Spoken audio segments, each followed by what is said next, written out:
Assalamualaikum warahmatullahi wabarakatuh. Alhamdulillahi rabbil alamin.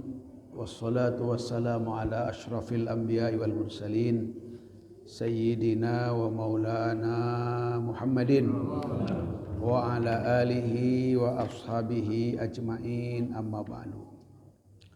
Alhamdulillah wa syukru ala ni'amillah. Kita panjatkan puji serta syukur kehadirat Allah Subhanahu wa taala.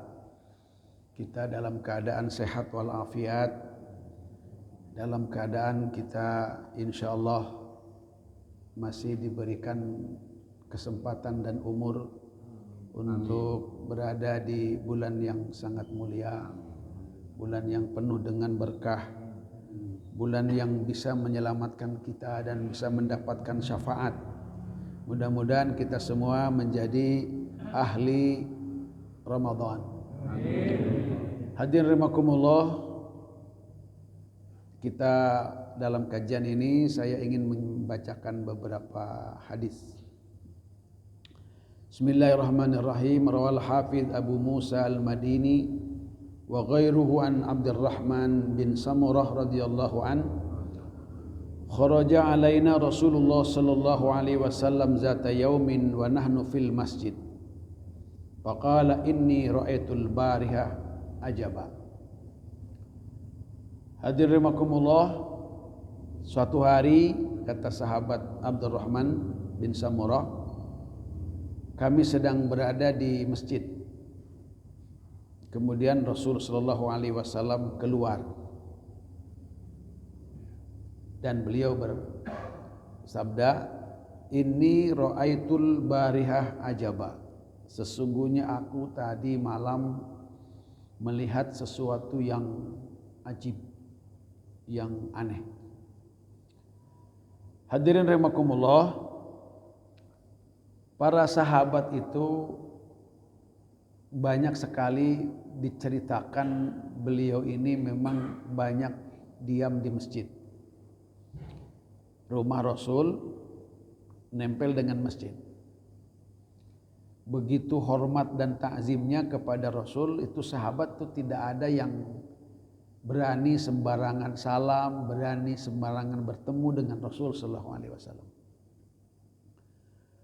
Sahabat-sahabat yang ingin mendengar pertama kali ketika ada pesan Rasul, sahabat-sahabat yang ingin menerima pertama kali ketika ada wahyu disampaikan kepada Rasul sallallahu alaihi wasallam, itu memang setia mereka itu. Tinggal di masjid, tinggal di dekat Rasul sallallahu alaihi wasallam. Sampai ada yang disebut dengan ahlus suffah namanya. Itu memang sahabat-sahabat yang kebanyakan orang-orang miskin yang mungkin tidak punya keluarga, tidak punya pekerjaan, itu memang nyantren di situ di masjid. Ya, tapi ajibnya tadi itu, kalau ada berita-berita yang pertama kali disampaikan oleh Rasul itu, mereka itulah yang menerima duluan gitu. Jadi ketika mereka itu berada di masjid itu, ya tentunya jangankan untuk mencari ilmu daripada Rasul sallallahu alaihi wasallam yang menjadi sumber daripada segala ilmu, diamnya saja di masjid itu Rasul sudah menghitungnya sebagai ibadah. Kayak apa kata gitu hebatnya ya para sahabat zaman dulu. Nah, kemudian di dalam kesempatan ini mudah-mudahan kita dalam Ramadan ini keimanan kita ini sedang subur. Nah, sehingga ketika kita nanti menerima berita-berita yang sifatnya berita akhirat, itu mudah-mudahan langsung masuk ke sanubari kita. Rasul menemui para sahabat, kemudian Rasul menyampaikan, "Inni ra'aitul barihah." Saya semalam itu melihat. Lihat di sini menurut para ulama itu bapak-bapak kan mimpi itu berarti. Rasul sallallahu alaihi wasallam itu bermimpi melihat sesuatu yang aneh. Mimpi untuk Rasul sallallahu alaihi wasallam itu pasti benar. Ulangi lagi, mimpi Rasul sallallahu alaihi wasallam pasti benar. Malah Rasul sallallahu alaihi wasallam menyatakan, ar-ru'yal hasanah minar rajulis sholih itu juz'un min sittatin wa arba'ina juz'an minan nubuwah. Nabi sampai bilang begitu. Kalau ada mimpi baik dimimpikan oleh orang yang baik, orang yang soleh, itu adalah bagian daripada 46 kenabian. Dan Nabi menyampaikan bahwa sebelum Rasul sallallahu alaihi wasallam mendapatkan wahyu dari Allah Subhanahu wa taala, itu awalnya melalui mimpi. Dan setiap apa yang dimimpikan oleh Rasul pasti benarnya, dan setiap apa yang dimimpikan oleh Rasul itu pasti terjadi. Nah, kemudian malah kata Nabi, izak tarobaz zaman lam takad takzibu ru'yal mu'min. Nah, ini apabila nanti menjelang kiamat itu Pak, hampir Pak, mimpi-mimpi orang mukmin itu benar. Ulangi lagi. Kan di zaman akhir ini kan kita kan tidak ada nabi tuh. Tidak ada. Kita udah bertahun-tahun. Sahabat yang meninggal di zaman Nabi berarti hidup di alam kuburnya udah 1445 sekian. Itu sahabat yang meninggal di zaman Nabi itu. Udah hidup di alam kuburnya udah 1000 sekian tahun. Ya kita tidak tahu kita nanti di alam kubur kita akan hidup berapa lama. Dan itu sudah mulai proses proses kehidupan akhir zaman, kiamat maksudnya ya, bukan zaman. Nah nanti di akhir kiamat itu, di akhir zaman itu hampir Pak, mimpinya orang mukmin itu semuanya benar. Wa ru'yal mu'min juz'un min sittatin wa arba'ina juz'a minan nubuwah. Nah ingat katanya mimpinya orang mukmin itu adalah bagian daripada 46 ciri kenabian yang tidak dihapus oleh Allah Subhanahu wa taala. Nah, makanya kadang-kadang mimpi itu diantaranya misalkan ada fungsinya sebagai media untuk bisa kita berbicara kepada orang yang sudah meninggal dunia. Malah ada nabi bapak-bapak yang mukjizatnya diantaranya takwil mimpi. Siapa? Nabi Yusuf tuh, itu mukjizatnya takwil mimpi. Jadi mimpi itu memang perkara luar biasa. Di dalam Quran itu juga Masya Allah luar biasa. Nah bapak-bapak kalau mimpi dengan orang yang sudah meninggal dunia, ini sebenarnya kata Ibnu Qayyim itu sebagai media kita komunikasi dengan beliau. Makanya mesti ada takwilnya itu, mesti ada isinya. Ulangi lagi, mesti ada isinya, mesti ada pesan Pak. Karena itu termasuk alat yang oleh Allah Subhanahu wa taala itu disahkanlah, diberlakukan sebagai komunikasinya orang yang meninggal dunia kepada orang yang hidup. Makanya kalau nanti ada mimpi, apalagi mimpinya teringat terus dengan orang yang sudah meninggal dunia, tolong Bapak cari solusinya. Cari kira-kira apa takwilnya ini kira-kira. Carilah. Kalau kita lihat primbon misalkan umpamanya kita melihat primbon walaupun itu tidak bisa dijadikan sebagai sebagai kebenaran. Tapi bisa jadi primbon itu adalah sebagai mujarobat, sebagai eksperimen, sebagai pengalaman yang telah dialami oleh pribadi-pribadi orang. Itu bisa jadi Pak. Tetapi ya tidak sama ya. Artinya mimpi yang Bapak begini dengan mimpi ini belum tentu. Saya suka mengingat-ingat gitu ya, kalau saya mimpi misalkan ngambil ikan kemudian mancing, itu suka dapat rezeki saya gitu kan. Ini pengalaman saya ini Pak, bukan mancingnya, dapatnya Pak. Iya, dapatnya gitu kan. Kalau ikannya, waduh dapatnya ikannya gede-gede gitu kan. Itu ya, tapi ini pengalaman aja ya. Belum tentu Bapak mah begitu. Siapa tahu Bapak mah misalkan mimpinya ketiban duren misalkan gitu kan. Nah, itu bisa masing-masing beda. Nah, tapi yang jelas kata Nabi ada mimpi yang disebut dengan haditsun nafsi. Yang memang bisa jadi berita mengenai keadaan kita. Oh, misalkan Bapak mimpi terbang. Oh, tiba-tiba jatuh. Bener aja ya. Tidurnya di mana? di tempat tidur, ranjang misalkan, benar-benar jatuh. Nah, itu namanya tahdis. Ada lagi mimpi misalkan, aduh kebelet saya ini pengen kencing. Nyari WC enggak ada, akhirnya saya kencing aja di bawah pohon. Mimpi, terus kebenaran betul kencing bener. Nah, itu namanya disebut berita diri, Pak. Nah, ini sebenarnya ada perangkat di dalam diri kita ini, itu bisa berkomunikasi dalam keadaan kita tidak sadar. Itu ada berarti potensi itu. Jadi saraf-saraf kita ini walaupun misalkan mata kita tertidur, justru bisa menginformasikan gitu. Ini kerja ini luar biasa itu. Nah, ada juga mimpi itu memang busyra minallah ini. Ini berita daripada Allah Subhanahu wa taala. Kita mimpi yang apalagi mimpi bertemu Rasul, ya Allah, itu udah pasti itu adalah Rasul Shallallahu Alaihi Wasallam datangnya. Itu kalau Rasulnya itu pasti Rasulnya, tapi kalau mimpinya kan nggak tahu bohong tidaknya, ya. Gitu.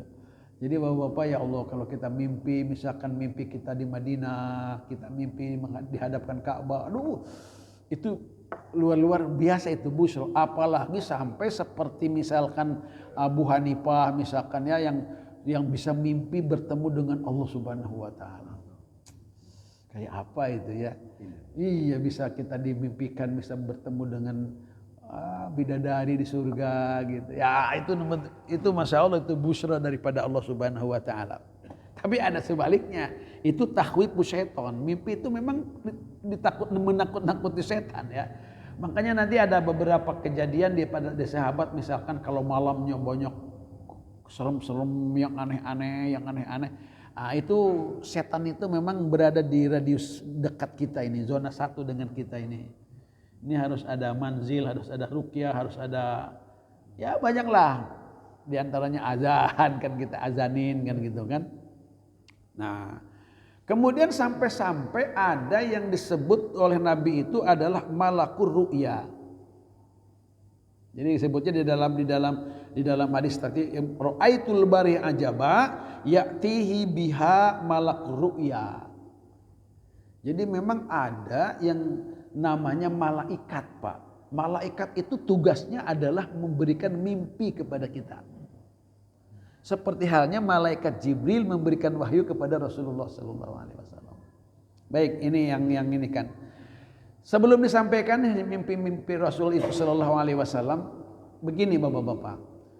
Setiap amaliyah kita, ibadah kita, ini kan mungkin yang namanya kita sholat, yang namanya kita ngaji, yang namanya kita itikaf, yang namanya kita puasa, yang namanya kita haji dan lain-lain itu sebuah perbuatan yang memang susah diwujudkannya kan gitu kan. Itu perbuatan kayak begitu, sholat kayak begitu, kayak begini gitu. Baca subhanallah, subhanallah. Mana wujudnya? Enggak ada. Tapi bapak-bapak, di akhirat itu kita bicara subhanallah, kata Nabi, itu akan menjadi tanaman di surga. Itu nanti akan ada buahnya. Nah, begitu juga amal-amal yang lain. Ulangi lagi, begitu amal-amal yang lain. Karena untuk mempersiapkan masa depan itu adalah ya kehidupan di akhirat. Di dunia mah nggak ada masa depannya. Nggak ada, Pak. Karena ujungnya masa depan itu mati kan. Masa depan itu yaitu kehidupan akhirat. Nah, kita sekarang akan dikasih tahu oleh Rasul Shallallahu Alaihi Wasallam. Ketika kita bertanya buat apa itu kita sholat, buat apa kita wudhu, buat apa kita mandi, buat apa kita ini puasa, buat apa kita segala macam itu, kayak buat apa, itu Rasul Shallallahu Alaihi Wasallam ingin menyampaikannya ternyata melalui mimpi Rasul Shallallahu Alaihi Wasallam. Dan Rasul itu kalau mimpi pasti benarnya. Bismillahirrahmanirrahim. Yang pertama, ini agak banyak mungkin kita tidak keburu, jam 6 sampai 15 katanya ya.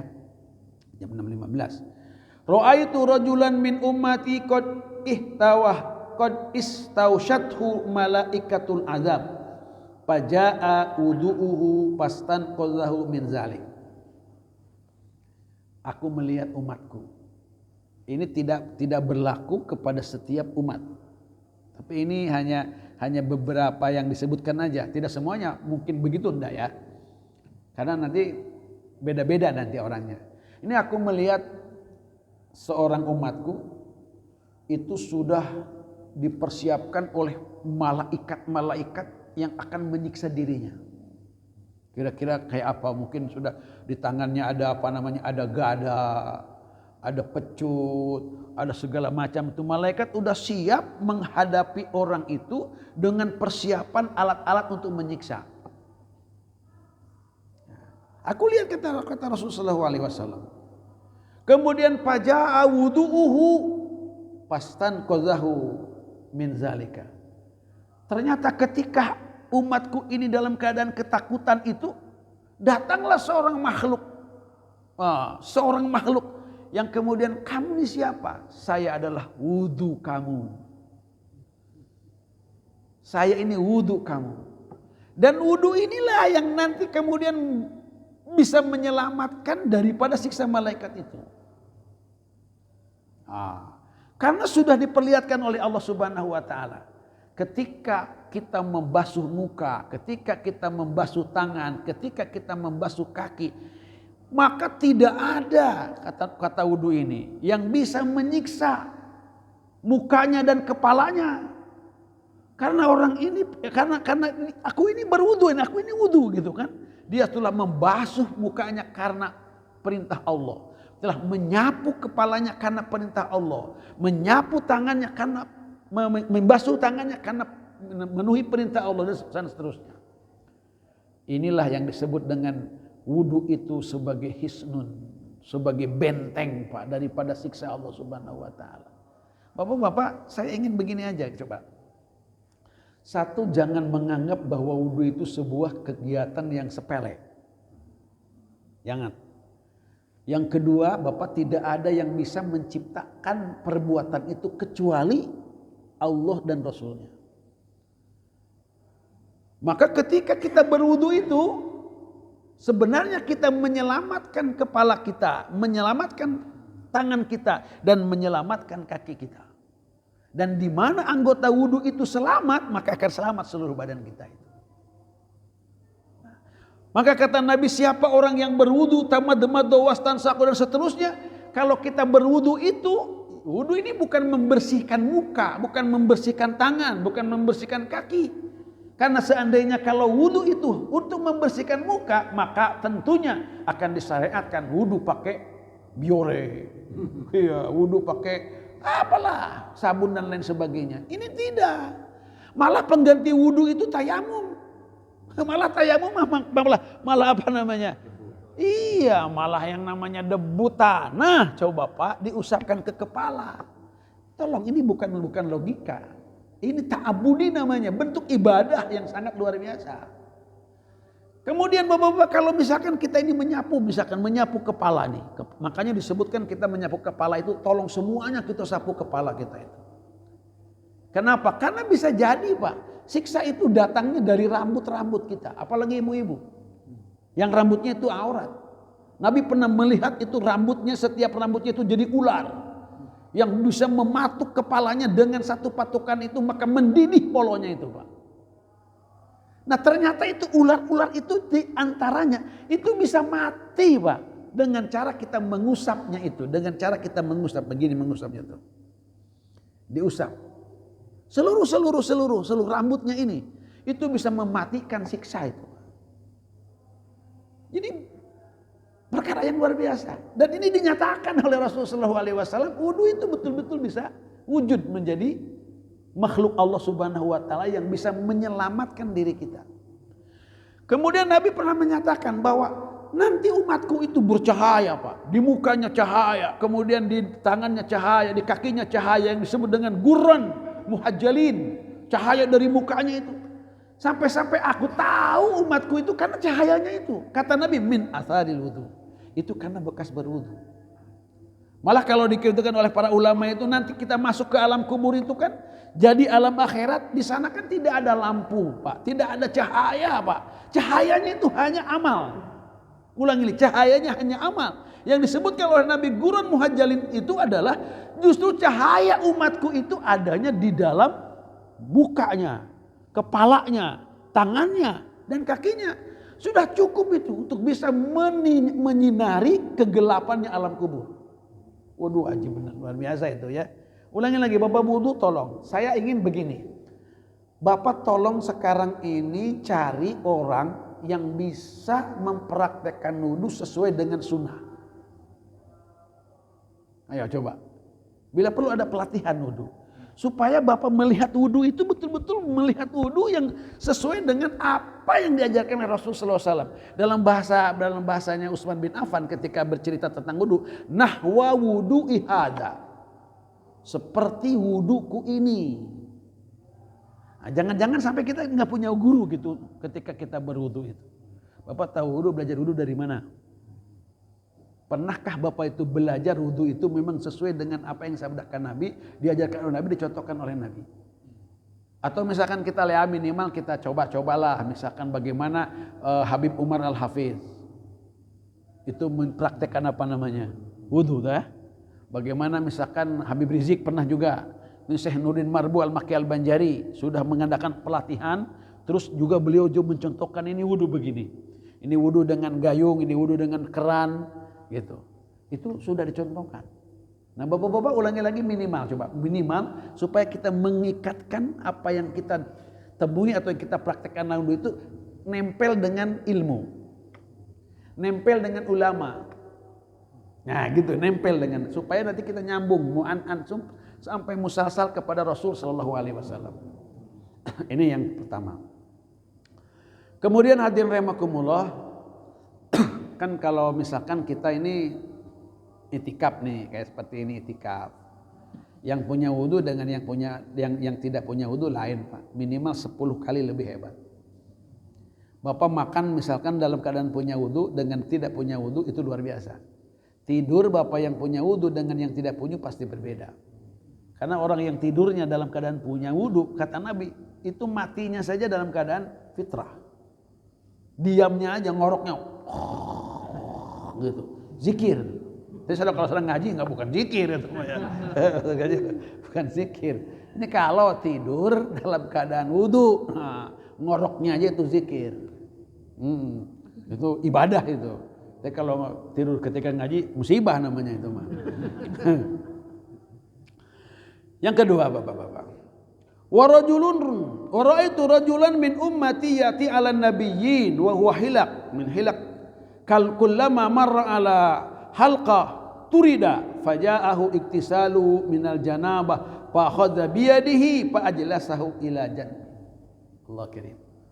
Bapak-bapak, nanti di akhirat itu kan kita akan dikumpulkan itu dengan imam kita, dengan pemimpin kita, dengan siapa yang kita cintai.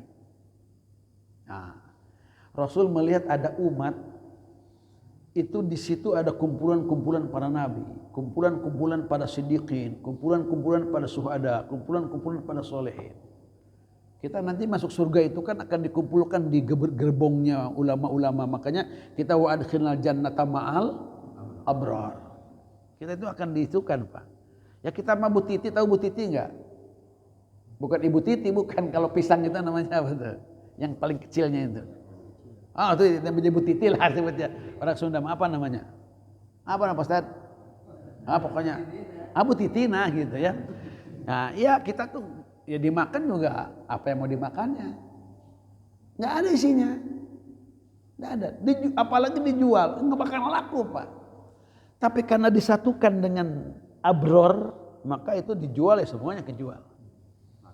Artinya sudah dihargakan gitu kan. Laku artinya. Kita ke bawah. Terlalu dimakan tidak dimakan itu lain urusannya. Nah, Bapak-bapak katanya aku melihat kata Rasul sallallahu alaihi wasallam itu orang kok mau masuk ke situ diusir. Loh, masuk di situ mau diusir. Masuk ke situ diusir. Tidak bisa dia masuk. Aku lihat katanya ada orang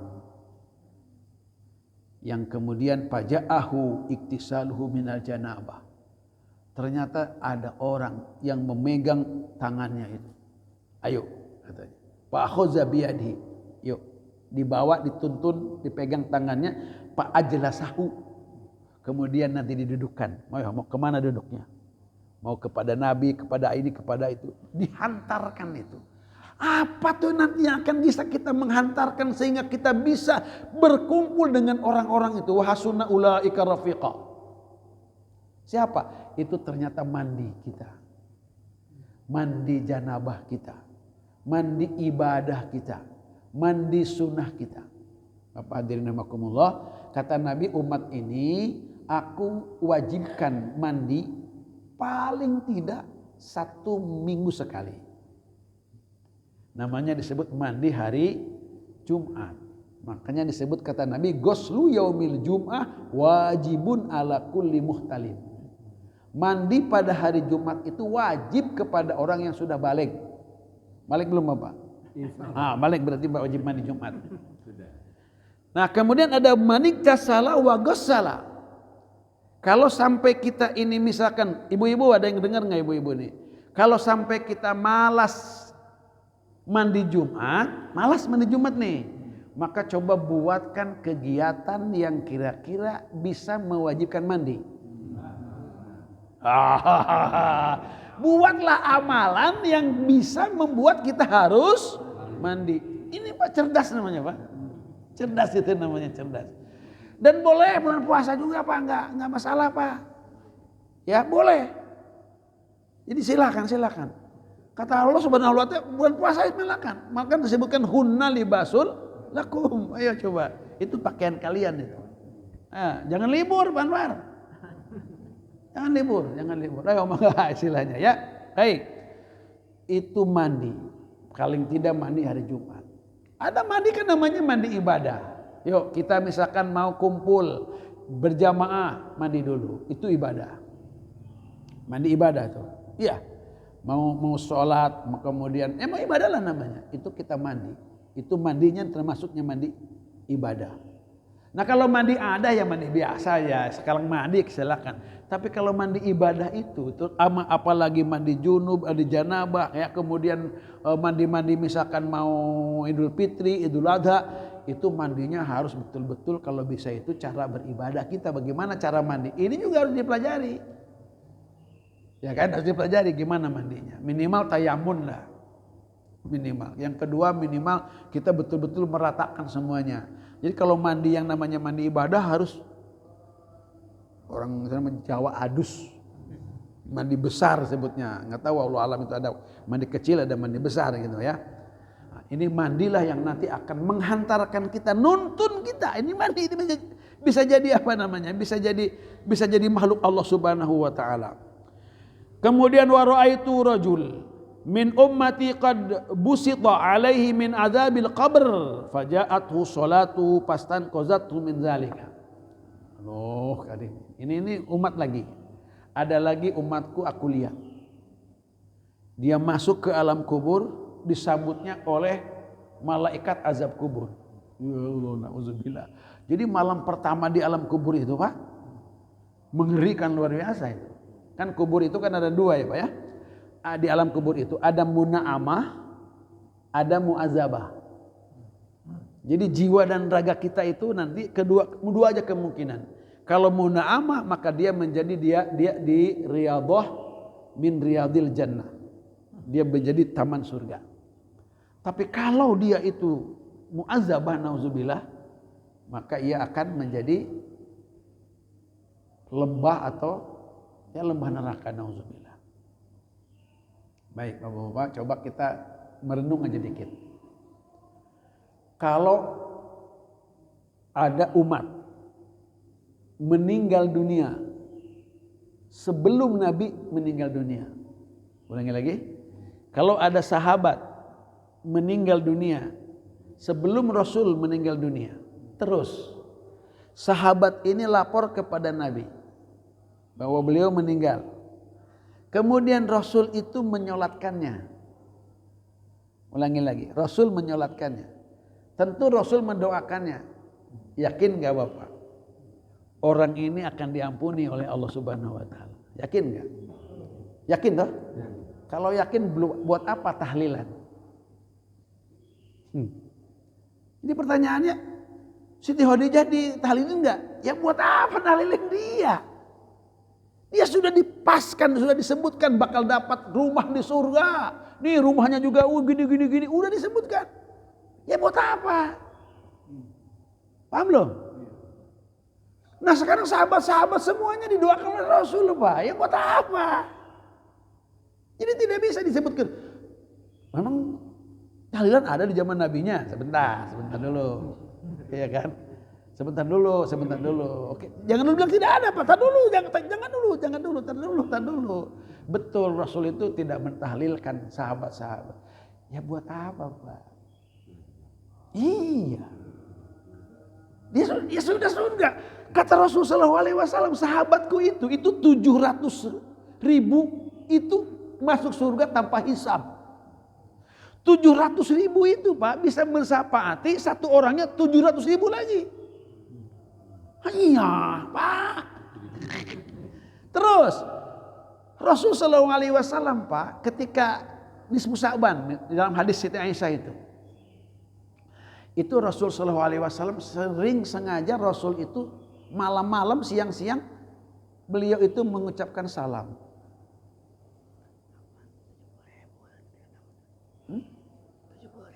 Oh ya, oke, alhamdulillah. Dalam hadisnya katanya 70.000 bukan 700.000. Alhamdulillah. Nah itulah namanya kalau berhadapan dengan ustadz gitu ya. 70.000 dalam hadisnya itu. 70.000, setiap 70.000 bisa mensapati 70.000 lagi. Allah karim. Oke, tapi yang jelas bapak-bapak, siapapun ini mah yang didoakan oleh Rasul sallallahu alaihi wasallam itu pasti doa Rasul diijabah. Sahabat yang didoakan diusapkan kepalanya saja, usapan Rasul sallallahu alaihi wasallam itu tidak membuat kepalanya itu beruban. Orang yang sakit perut, orang yang diusap dengan kepala dengan Rasul itu tidak bakal sakit selama-lamanya. Abdurrahman bin Auf didoakan berkah dalam rezekinya, betul-betul dia tidak pernah bisa miskin. Anas bin Malik didoakan panjang umurnya, kemudian banyak anaknya, kemudian juga berkah panjang rezekinya, luar biasa. Sampai-sampai hujan aja Pak, hujan. Itu yang lain-lainnya kering segala macam, hanya di kebun dia doang. Itu doa Rasul sallallahu alaihi wasallam. Jadi udah kita yakin betapa bahagianya sahabat yang meninggal ketika Rasul masih ada. Baik, sekarang mungkin ada sahabat yang oleh Rasul sallallahu alaihi wasallam itu tidak diapakan, tidak didoakan, tidak disolatkan. Ada sahabat meninggal dunia. Ya, ada peristiwa Rasul lewat ke satu makam, Rasul berhenti. Ini hadis Pak ya. Kemudian Rasul sallallahu alaihi wasallam itu menyebutkan ini sedang disiksa, bukan karena dosa besar, ya kan? Yang pertama karena baul, karena kencing, laki-laki kayaknya nih Pak. Karena kalau laki-laki ini yang banyak kencingnya nggak karuan gitu Pak. Kalau perempuan saya seumur begini belum pernah ngelihat sih, ada perempuan di pinggir jalan tol misalkan di pinggir jalan gitu ya, ke sawah gitu, pus gitu kan. Tapi kalau bapak-bapak mah ada. Pak, sorry Pak, lihat kayak begitu tuh. Nah memang disiksa karena itu baul itu. Kemudian Rasul apa? Ngambil sikap kan? Diambilnya pelapa kurma, dibelahnya, dimasukkan ke sini, dimasukkan ke sini. Kata Rasul, kata sahabat, ini buat apa Rasul? Rasul bilang la'alla yukhafifan. Ini bisa meringankan dia selama ini masih basah. Komentarnya ahli hadis mazhab Imam Syafi'i, Imam Nawawi, beliau mengomentarinya begini, pelapah kurma itu beliau bilang dengan tasbihnya, dengan zikirnya, selama dia basah itu bisa meringankan siksa di alam kubur. Maka pertanyaannya, bagaimana kalau zikirnya umat Rasulullah sallallahu alaihi wasallam? Nah, ini kan namanya sebuah penafsiran ya. Boleh-boleh saja. Baik. Artinya menurut saya ini, kalau ada sahabat yang mungkin ketinggalan oleh Rasul itu tidak disolatkan dengan berbagai macam. Satu, Rasul menyalaminya. Assalamualaikum ya ahla diyar minal mu'minina wal mu'minat wal muslimina wal muslimat antum lana sabiqun wa nahnu insyaallah bikum lahikun ghafarallahu lana walakum atau nas'alullaha al-afiyah wassalamah li walakum. Ini kalau disalamin oleh Rasulullah SAW doakan begitu, kayaknya seluruhnya itu diampuni. Malah kalau yang di Madinah itu namanya Gharqad, itu kan ahli kubur yang paling pertama kali dibangkitkan, dan mereka nanti yang akan menjadi rombongan Rasul Sallallahu Alaihi Wasallam. Oke, kalau Rasul itu dulu melarang berziarah ketika di Mekah, apalagi heueur ngajarahan saha nu modal lagi pun kafir ngobrol lagi ngarang wae atuh. Nah, tapi ketika Rasul sallallahu alaihi wasallam di Madinah, coba lihat Rasul ziarah ke syuhada Uhud. Itu ada hadisnya jelas. Rasul ziarah ke Baqi, itu udah jelas, itu dilakukan oleh Rasul, bukan hanya diucapkan saja. Bukan diucapkan saja. Jadi ketika sudah pada meninggalnya, sudah punya kuburannya orang mukmin, kuburannya memang kuburan orang mukmin gitu kan. Ya Rasul ziarah. Sekarang jelas nggak ada kuburan orang mukmin? Ada kan jelas. Jelas. Masa malah ziarah katanya kita minta kepada orang yang dikubur. Kita mau ngedoakan kepada orang kubur. Oke. Coba Bapak misalkan melihat lagi dalam hadis mengenai Sa'ad bin Mu'az. Sa'ad bin Mu'az. Ini termasuk pimpinan Ansor. Aus apa Hajraj? Hajraj. Saidnya nih, pimpinannya. Ini dia pahlawan perang. Perang Uhud, perang Handak. Dia lukanya riwayat di perang Handak. Itu kalau kalau beliau datang itu Pak, Rasul itu nyuruh berdiri. Ini tuan kita datang, tuan. Rasul sallallahu alaihi wasallam menghormati beliau. Dan Rasul menyampaikan ketika wafatnya beliau, itu aras aja bergoyang. Aras aja bergoyang. Tapi apa di dalam hadis, coba lihat, sebutkan. Ketika Rasul sallallahu alaihi wasallam ikut memakamkan beliau, kemudian ikut meratakan tanah kuburan beliau, Rasul sallallahu alaihi wasallam fakabbaran Nabi sallallahu alaihi wasallam tawila. Fakabbarna tawila, wasabbaha tawila, wasabbahna tawila. Rasul begitu beres, Pak, begitu beres, itu Rasul sallallahu alaihi wasallam bertasbih, bertakbir, Pak, panjang, dan kami pun ikut, kata para sahabat. Kami pun ikut. Lihat di dalam kitab Al-Azkar saja. Ini hadis ini, Pak, satu, bolehnya kita bertahlil, bertasbih, bertakbir setelah dimakamkan. Satu. Kedua, bolehnya tasbih atau kita bilang zikir bareng-bareng. Begitu beristinbat diantaranya. Nah, ketika ditanya kenapa ya Rasul kau bertasbih, bertakbir? Kenapa? Aku melihat tanah itu, katanya, menggencet dia itu. Menggencet dia itu. Saat itu digencet oleh tanah itu. Kemudian dengan tasbihnya beliau, dengan takbirnya beliau, dengan kami juga mengikutinya, alhamdulillah sudah selamat. Sahabat tuh, Pak. Kalau hanya satu orang saja, Pak, yang ditahlilin oleh Rasulullah sallallahu alaihi wasallam. Kalau satu orang aja, sahabat, misalkan, karena kalau sebegitu, maka kita akan mengatakan boleh kita berarti mendoakan dengan tahlil, dengan segala macam itu ketika orang itu sudah meninggal dunia. Bapak-bapak, kita saat bukan, kita sahabat bukan. Kayaknya kita mah semua meninggal dunia itu dihimpit semuanya kita itu. Iya, mungkin kita, kan bumi kan akan nyaci maki kita, Pak. Kurang ngajar kamu, katanya ya. Awas kamu tuh, nanti kalau kamu sudah masuk ke perutku, aku akan siksa. Itu sudah ngancam gitu. Mungkin kita semuanya begitu. Maka kalau kita yakin, Pak, kalau kita keadaannya kita begitu, kita ini akan berbahayanya ketika masuk di alam kubur, kemudian bisa tasbih kita, bisa tahlil kita, bisa takbir kita, itu bermanfaat dan berguna, maka Masya Allah, kalau sampai tidak dilakukan, maka belum amat kita itu kan, gitu kan kira-kira ya. Ya Allah. Saya mah Pak, kalau nanti saya meninggal dunia, tolong bacain tahlil ya. Ya walaupun dari sini, dari jauh, tolong lah. Bacain apa kalau tidak ya Fatihah, jangan pakai stiker, jangan. Jangan hanya stiker doang. Kalau stiker innalillahi wa inna ilaihi stiker doang. Tapi tolong dibaca gitu. Tolong ada ada bacaannya. Berguna itu pasti. Ulangi lagi, berguna itu pasti. Masya Allah. Nah, ini saya akan bicarakan tentang tentang yang disebut dengan siksa di alam kubur. Nah, kemudian Bapak-bapak, ini banyak juga peristiwa-peristiwa kejadiannya ini. Misalkan kata Nabi begini, mal mayitu illa kal gariq al mutagawis yantaziru da'watan talhaquhu min abin wa ummin. Di situ disebutkan ya, dan seterusnya. Kedua, Pak, kalau kita meninggal dunia duluan sebelum ibu dan bapak kita. Ini sebenarnya apa namanya? Lebih baik, Pak.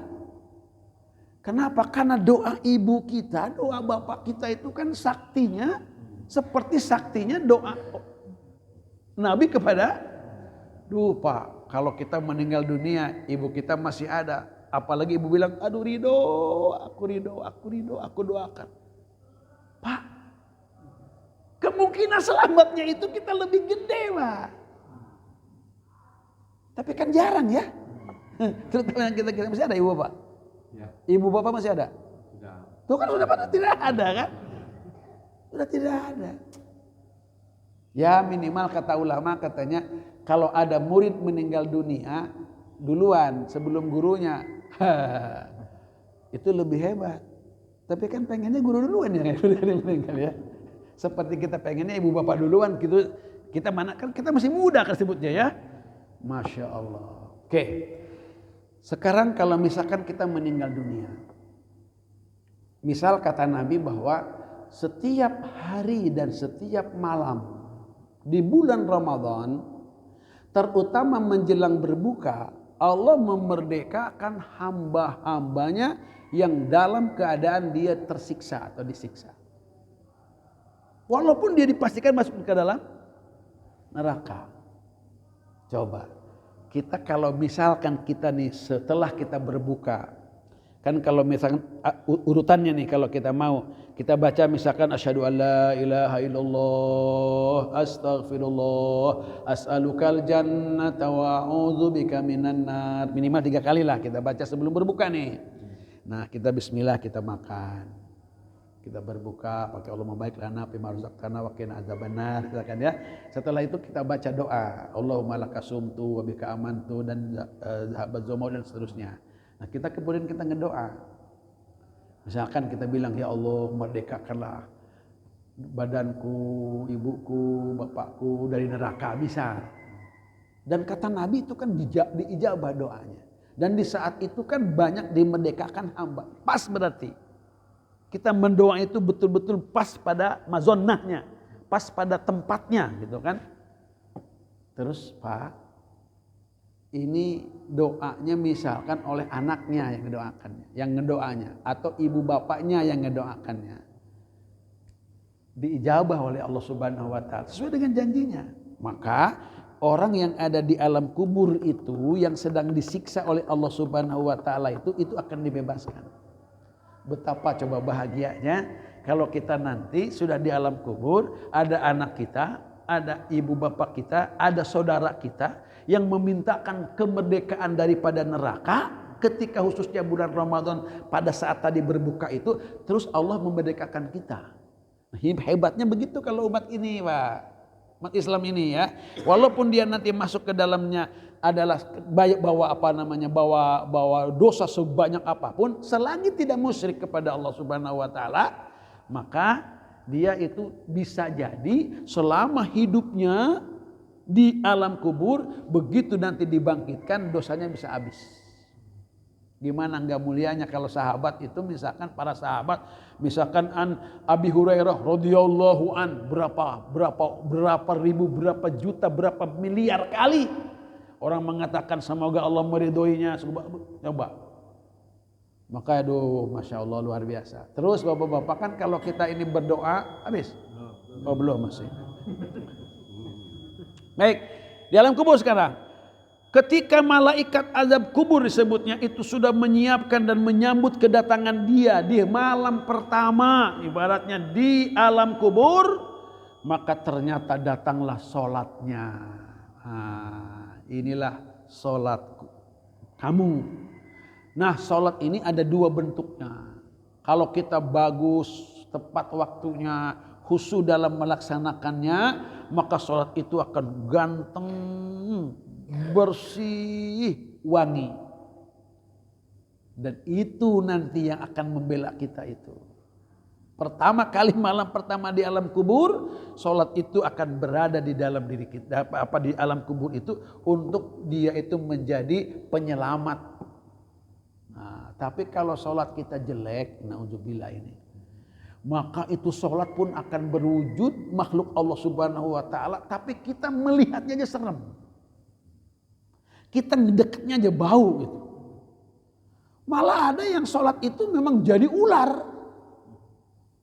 Memang jadi ular. Akro sujaul akro. Itu memang jadi untuk menghimpit, untuk menggencet, untuk melilit, untuk mematuk, untuk menyiksa. Innauzubillah kan. Sholat itu. Nah sekarang kita sholat kan tidak ada ininya kan. Bapak-bapak orang yang sholat dengan rajin sholat tidak sholat. Oke. Itu bagusnya nanti kalau kita udah meninggal dunia. Nah sekarang ini kan yang jadi ukuran kan bukan sholat dengan tidak sholat.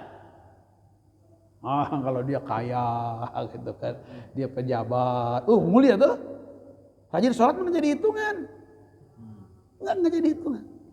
Tapi Pak kalau di akhirat itu kan yang jadi hitungan itu justru. Itu ya, yang rajin sholat itu. Nah makanya ketika kita misalkan kita nanti ini kita nih. Bapak yang punya yang punya anak kan gitu kan, yang punya anak, ketika kita memilih mantu misalkan gitu kan, ada nggak pertanyaan suka sholat atau tidak sholat? Kan gitu kan, ya kerjanya apa kerja? Loh saya nggak ada punya kerjaan, saya kerjanya hanya melaksanakan sholat saja. Oh kerja kamu sholat? Iya, kerja sholat. Kalau ada begitu itu Pak. Itu taunya ya Pak Haji Anwar kan, taunya kalau kita kerja sholat itu di mana? Di Mekah, di Madinah. Itu yang namanya umroh, nggak ada kerjaannya. Kerjaannya cuma apa doang? Sholat, gagal nggak itu? Mulia nggak di sininya? Mulia Pak ya. Dia bisa haji, bisa umroh. Coba kan bagus bener. Diinginkan nggak itu? Kerjaannya cuma apa? Cuma untuk ngerjain sholat aja di sana itu kan. Hanya sholat aja, tapi masya Allah dimuliakan. Nah, di akhirat itu kira-kira nanti kayak seperti itu. Bapak jangan merasa kita ini tidak punya kerjaan. Ketika kita ini dengan kita perhatian terhadap sholat itu sudah merupakan kerjaan yang lebih hebat daripada kerjaan-kerjaan yang lain. Ada seorang yang punya gaji satu bulannya misalkan sampai 250 juta. Tapi dia tidak sholat. Tidak sholat. Terus bapak-bapak, dia kemudian dia insaf. Dia insaf, betul-betul dia insaf. Nah kemudian dia sampai dia berani gitu memilih walaupun hanya gajinya 2,5 juta Pak. Tapi dia bisa berjamaah sholat, bisa menjaga sholat. Masya Allah itu luar biasa. Pada akhirnya sampai dia menyimpulkan ternyata kegembiraan, kebahagiaan, ketenangan itu justru bukan ketika dia punya gaji 250 juta tapi tidak bisa melaksanakan sholat. Justru istrinya, anak-anaknya itu luar biasa menjadikan dia gembira dan senang sakinah dengan hanya gaji 2.500.000 tapi bisa menjaga sholat. Itu kayak begitu ya. Kita loncat saja. Yang kepada kaitannya dengan masalah puasa. Bapak-bapak, di akhirat nanti itu aku lihat Rasulullah SAW itu. Kita tahu enggak kira-kira di zaman kita masuk ke alam kubur itu kita hidup. Ya. Kemudian kalau diberitakan selama kita hidup di sana itu ini belum ke yang lain. Kita tidak makan lah, kita tidak minum. Terus kita haus. Terus kita lapar. Karena kan gak makan. Katakan tadi Di zaman Nabi sampai sekarang aja udah 1400 sekian. Nggak makan, nggak minum. Nah, itu belum bahas tuh Pak. Belum mahsar, belum mizan, belum. Kira-kira di sana ada warung nggak? Kira-kira kan nggak ada ya, nggak ada ya, nggak ada. Baik, bapak-bapak, nanti ketika kita nanti kehausan, orang-orang pada ngejurit kehausan, kelaparan, kepanasan. Nah, ternyata puasa itu yang nanti akan menghidangkan minuman, makanan, terus disiapkan naungan. Ketika kita panas akan dipanasi. Siapa kamu? Aku puasamu. Kehausan, kemudian dia mendatangkan minuman yang sangat ya tentu ya, kan tidak ada warung tadi. Diberikannya minuman kita. Ketika kita kelaparan, nah itulah apa itu katanya? Itu adalah puasa. Aku adalah puasamu. Ya pada akhirnya bapak-bapak semuanya, kalau ada di antara kita, saudara kita ini yang nggak puasa itu kan kasihan. Mereka nggak bakal kuat pak kehausan. Iya, nggak bakal kuat. Kalau kelaparan itu nggak bakal kuat. Ya Allah, nggak bakal kuat. Gimana kalau kepanasan? Yang dalam satu riwayat kalau nanti dijadikan ardunya selain ardi, kemudian sudah digelar itu, kan yang namanya mizan, yang namanya hisab, itu untuk orang Islam Pak. Kafir mah nggak dihisab Pak. Karena nyemplung langsung nyemplung. Nggak hisab itu Pak. Nah, Pak. Bapak kalau pengen bebas Pak, jangan jadi orang Islam Pak. Iya, jangan. Kalau orang Islam ada yang halal, ada yang haram, ada yang makruh, ada boleh, ada tidak boleh. Banyak Pak. Harus begini. Coba jadi kafir aja Pak. Bebas, iya betul bebas. Paman syafal yumin, paman syafal yakfur. Kata Allah juga, ya oke silakan jadi mumin silakan. Allah tidak bakal ngatur itu orang-orang kafir mah. Tidak bakalan. Nah, nanti yang nanti bakal ada nanti di alam kita yang akan mengarungin kita di mizan, di hisab, di siratal mustaqim. Perjalanan yang sangat jauh. Katanya nanti matahari, bukan matahari yang ini tentunya ya. Matahari yang diciptakan oleh Allah Subhanahu wa taala itu hanya satu tombak kira-kira. Ini kira-kiranya ini balatnya atau ardunya itu adalah perak kira-kira. Nah, disitulah manusia dalam keadaannya telanjang bulat, tidak pakai baju, tidak pakai kain, tidak pakai sandal, telanjang. Nah, di situ nanti bentuk orang itu berbeda-beda. Nauzubillah ya, kalau diceritakan dalam hadis itu mengerikan lah. Ada yang keringatnya sebetisnya, sepahanya, sedadaknya, sampai selehernya, sampai ada tenggelam. Sementara yang lain tidak ada masalah. Wah, kayak apalah keadaan kayak seperti itu. Nah, yang akan menyelamatkannya itu adalah puasa Ramadan kita. Subhanallah ya Allah, alhamdulillah. Seandainya kita sekarang bisa berlapar-lapar demi kita melaksanakan perintah Allah. Kita berhaus-haus betul-betul demi karena kita menjalankan perintah Allah. Kepanasan segala macam lah kita memaksakan diri kita. Sehingga kalau ada orang yang membantu saja untuk melaksanakan berbuka pada saat dia berpuasa, ada kita berpuasa, kita ngadain kalau kita takjil sebutnya ya. Takjil itu kan bukan waktu, takjil itu sebenarnya bukan makanan ya. Kalau makanan mungkin apa namanya tepat itu iftar. Ya iftar lah. Kita boleh lah gitu makan istilahnya. Yang penting kita maksudnya itu kan. Yang penting maksudnya itu. Oke, kalau siapa yang fattara shaiman, kita memberikan berbuka Pak pada orang yang berpuasa. Satu, kata Nabi, bukaan itu akan menjadi ampunan daripada dosa-dosanya. Kedua, itu akan bisa menjadi pembebas daripada nerakanya.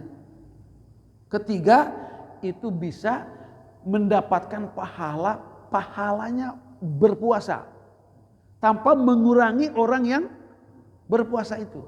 Masya Allah. Kata sahabat, bagaimana itu bisa? Kami kan tidak semuanya punya untuk memberikan orang berbuka.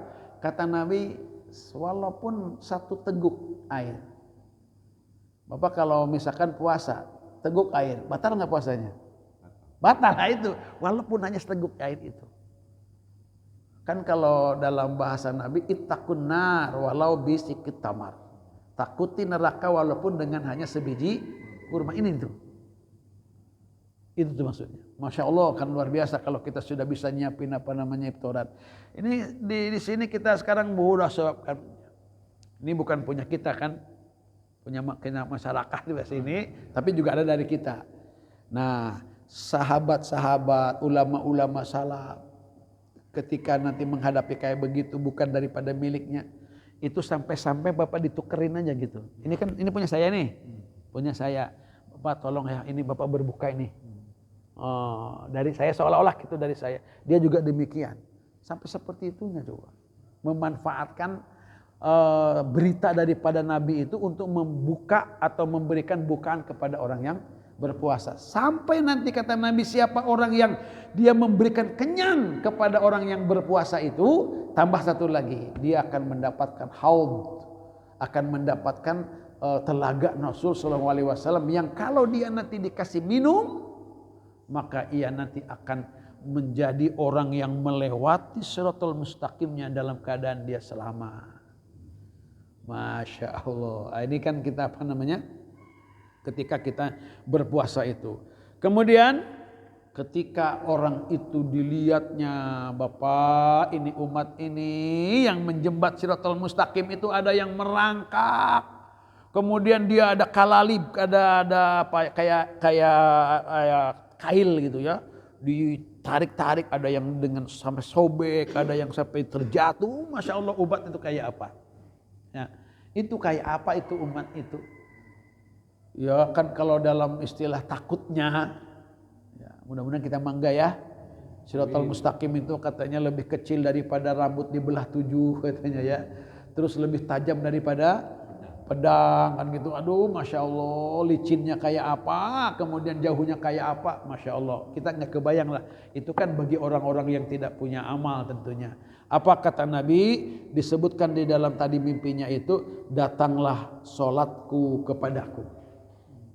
Datanglah solawatku kepadaku.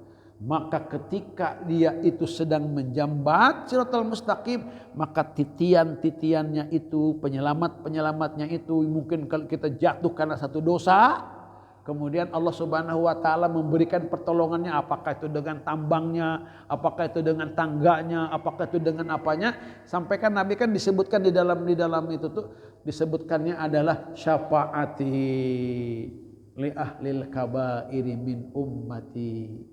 Syafaatku itu akan aku peruntukkan kepada atau untuk umatku yang punya dosa besar. Nah, sholawat yang kita panjatkan itu akan bisa menjadi kendaraan kita atau menjadi penyelamat kita ketika kita nanti menjembat Shiratal Mustaqim.